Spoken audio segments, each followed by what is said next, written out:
What I was calling to talk about, I've heard you talk about faith, and you even mentioned it today, and that I disagree with you about.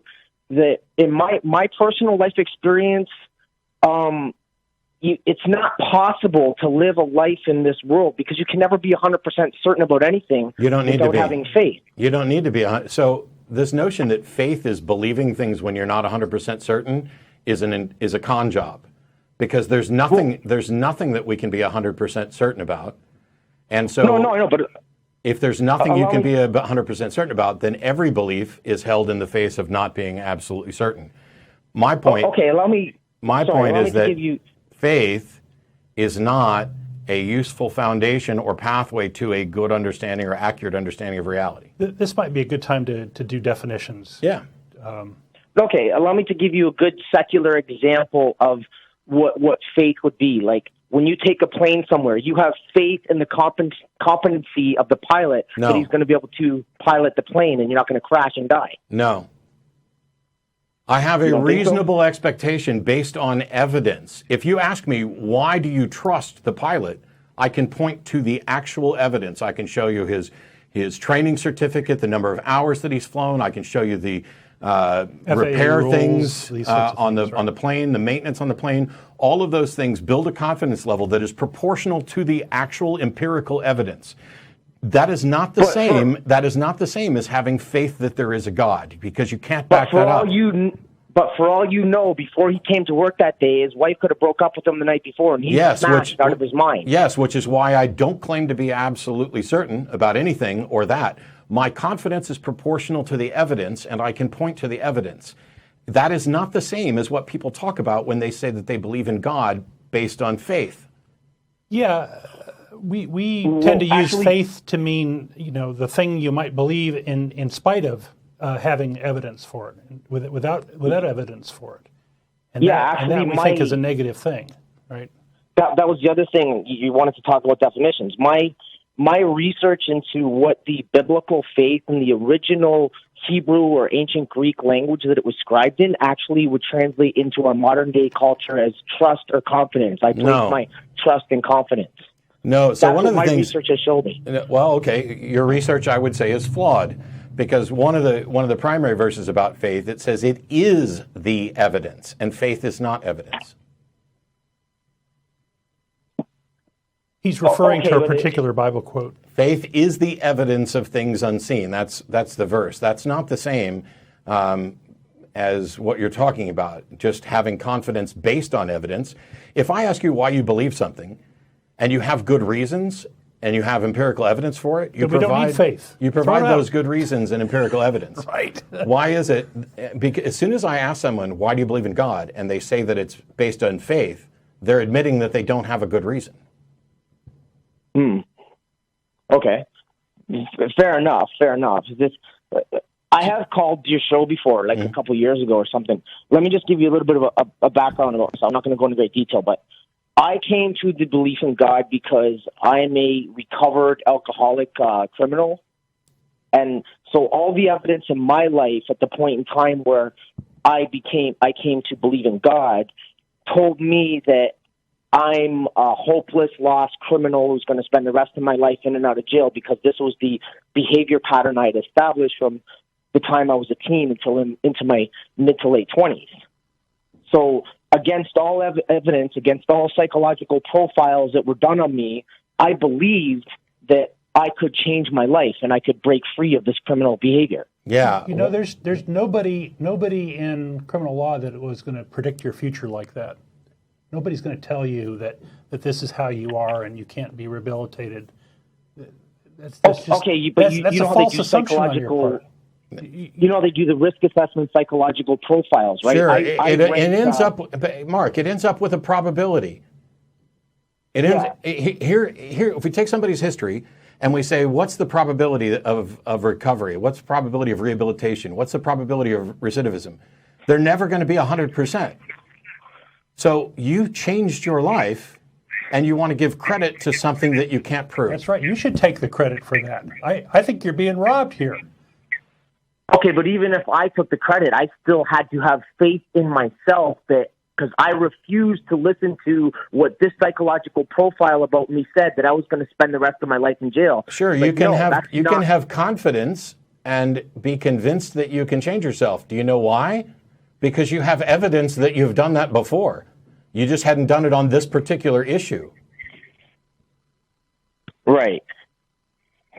But, okay, all I'm trying to say is that if I didn't have faith, I would have given in to what the psychological profile about me said, and I would still be hopelessly going in and out of jail. Right, but Mark, you said a minute ago that you had faith in yourself. And what you mean there... No, I'm saying at the very least, I had to have faith in myself. Okay, even if and I'm saying that at the most you had to have faith in. But the thing is, you had faith in yourself. You had confidence that despite what you were being told, you could do better. Okay, but I also got to admit here, you can say it's a crutch or whatever, but I did need some kind of external source because everything in my environment was telling me this is where you're going to spend the rest of your life. So sure, and the same is true for Dumbo's magic feather, but that doesn't mean that the feather was actually magic, was it? And you may have benefited from the community you got involved with, and you may have had better support and been around people that were leading a better life through whatever reason. And anyway, our point is, it's a big leap to attribute that to God, right? Because a lot of people do this all the time that aren't religious and don't pray to God or whatever. And I don't see any reason to believe in a God. And so how can you attribute this thing to a God that we don't even know exists?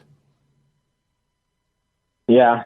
So Matt, you don't think that faith should be rehabilitated? You think the term should just be changed to confidence and don't even use the word faith anymore? Is that what you're saying? Yeah. You have a confidence level in something. There's nothing that we can be absolutely certain about.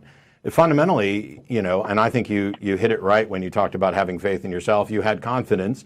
And it could be that you might have been wrong. It might have been that you had no real opportunity for recovery and you would have fallen back into your patterns. That happens to other people. It's not different from I lost my car keys and I searched and searched and couldn't find them. And I said a prayer and I found them. Now, that prayer could be that there's a magical being that lives outside of space and time who found my car keys for me, or it could have been the sort of thing that calmed me and gave me focus so that I could actually accomplish finding my car keys. How do you tell the difference and determine whether Dumbo's feather is magical or not? It's like I said, it's like the placebo effect. How do you know if it's something that's happening in our minds or... Yeah. And so if your reason for believing in a God, you acknowledge is potentially a placebo effect that you don't have evidence for, that may have been a false catalyst to motivate you, the question is, why would you believe in a God based on that when you acknowledge that it could be something else? Well, because it could in fact be a God. I could really be in communion with the creator of the universe. I don't know. How do you tell? Well, I don't, it produces positive results in my life. So you know the saying, right? If it works, don't change it. Yeah, but my concern is whether or not it's real, and the thing that you want to attribute it to as working for, we know that it fails elsewhere. So it's like if I've got Dumbo's magic feather and it convinces me that I can fly, the way to tell the difference about whether the feather's real or not, whether it's magical or not, is to put it to the test and give it to others to see if it can fly, not keep going and saying, well, it could be magical, so I'll hang on to it. Put the feather down and see if you can fly without it, and now all of a sudden you'll know whether or not you need the feather. But whether or not you need the feather doesn't tell you whether the feather's doing the thing.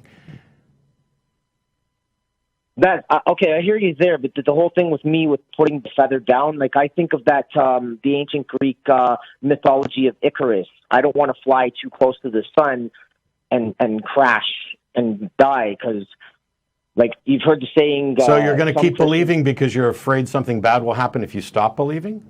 What kind of God would want you to keep believing based on a fear of what might happen if you didn't? No, I'm going to keep believing because it's producing positive results in my life, and it's helping me to live a pro-social, functional life and stay clean and free of alcohol, drugs, and crime. Okay, how's that different from Lucky Socks?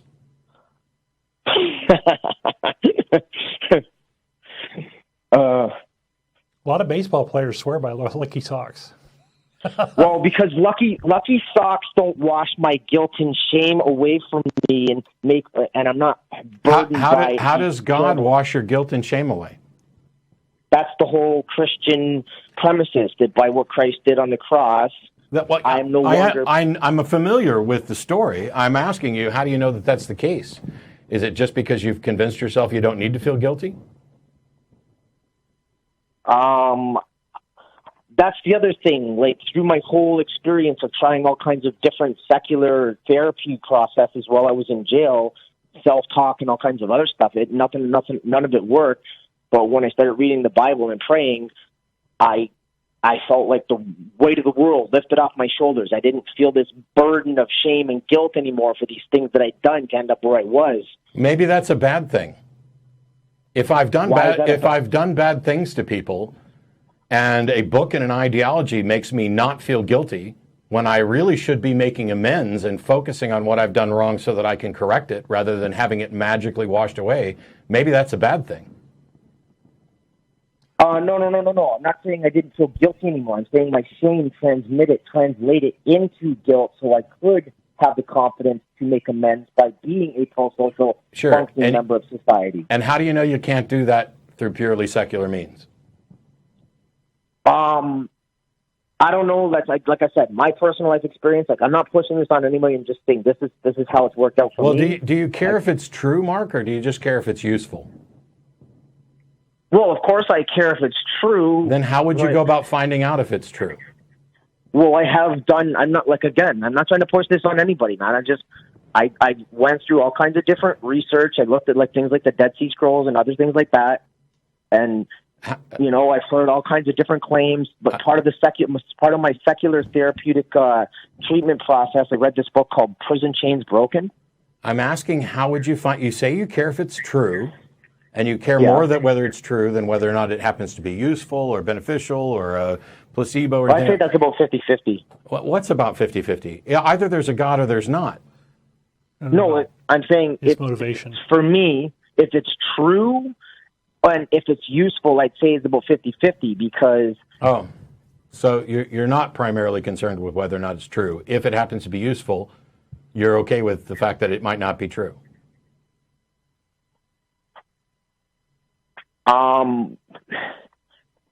Sure, because it's helping me to be... So what's your view on the Bible? My view on the Bible? I take it as the Word of God. All right, so are you okay with owning slaves? No, but that's Old Testament stuff. Well, so the Old Testament is not useful? I didn't say that. I said... Or the Old Testament was a mistake? No, I didn't say that either.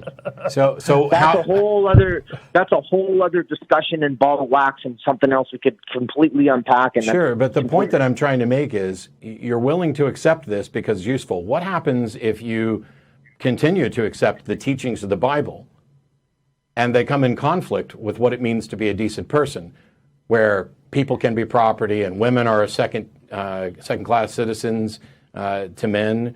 Or the idea that substitutionary atonement is a good idea, or what it tells you about an afterlife determines how you're going to vote and what kind of world you're going to live in because you've bought into a doctrine that basically says being homosexual is something that is an abomination. Do you think that?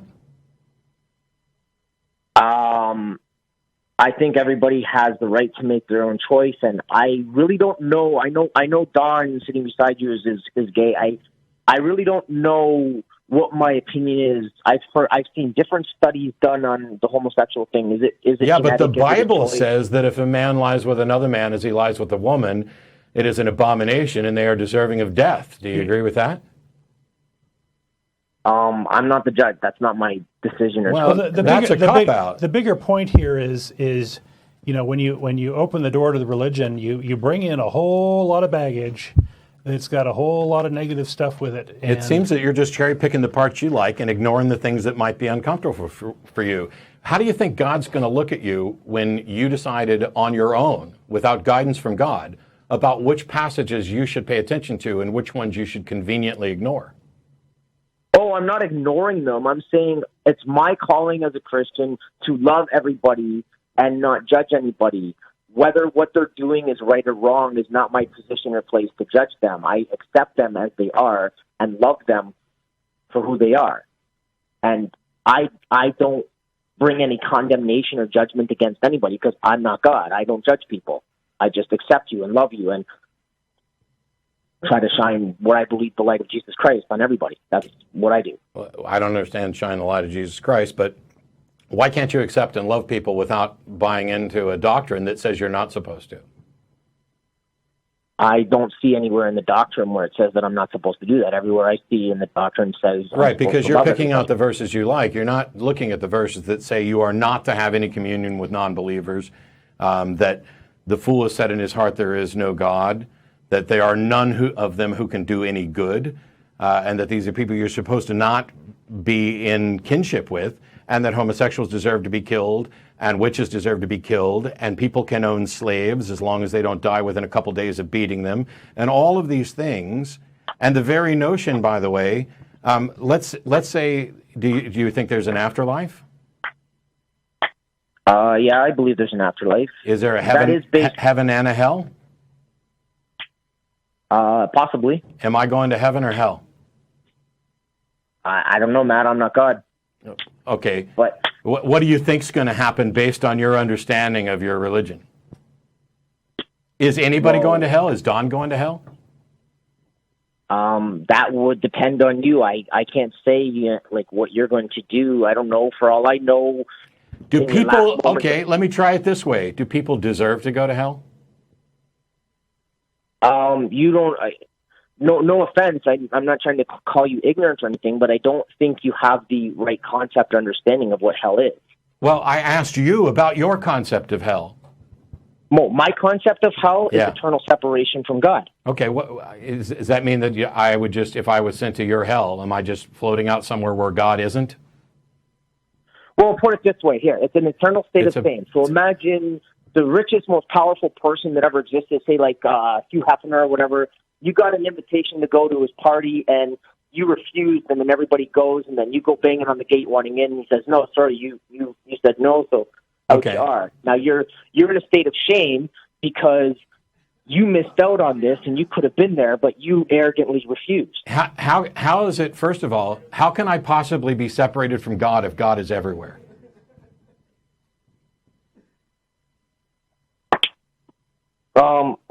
Frank, I'm sure you've heard of the apologist Frank Turek, right? Yeah.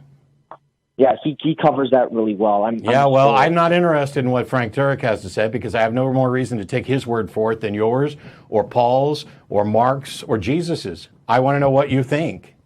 How can if God is everywhere, how can it be possible to be eternally separated from God? There is an answer, by the way. I'm just wondering if you know it.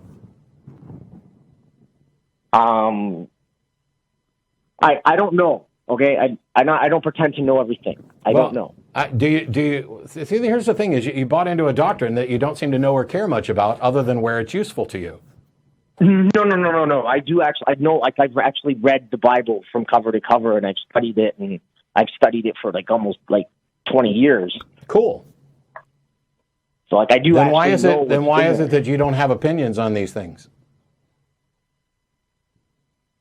I have opinions on the things where opinions are appropriate. Like I have an opinion on Noah's flood, for example. Like I've heard your side say that as God is depicted, Yahweh is depicted in the Bible, that he was immoral for flooding the earth. Well, first of all, I don't think it happened. Do you think it actually happened? Well, yes, actually I do. So you think that there was a time when the entire earth was flooded and covered with water? Yeah. And that one family with an old drunk and his sons and their daughters and a bunch of animals are the only things that survived and repopulated the earth? Yeah. Do you have any evidence for that? For the flood? For any of it? the Mid-Atlantic Ridge, fossils of sea shells and clams at the top of Mount Everest, polystrata fossils where there's tree trunks in vertical positions upside down with the roots, and these are found all over the world. The metaphysical evidence of flood myths all around the world. Wait. I was on board with your evidence, although that there are actual scientific explanations involving plate tectonics, that is how mountains form, which is why you end up with shells there. Also, those other things can be explained by local floods and other stuff. But what the hell is metaphysical evidence? Oh, I thought you knew what metaphysics is. I know. I just want to know why you're talking about metaphysical evidence. I'm talking about empirical evidence for something, and Okay, fine. I won't introduce the metaphysical evidence. I'll keep to the physical evidence. But the polystrata, the upside down trees, and they find these in you should all over the world. You should Google answers to creationist claims, and you'll find talkorigins.org, where actual scientists will point out what's actually wrong with what you're talking about. And it's not not evidence for a global flood.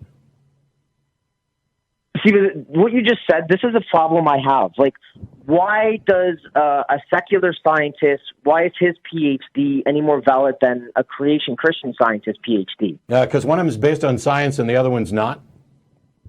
Okay, but they both went to an academic place of study. Like John Lennox, for example, he got his PhD in mathematics from Cambridge University. So why is Stephen you Hawking's can't prove PhD? God with mathematics.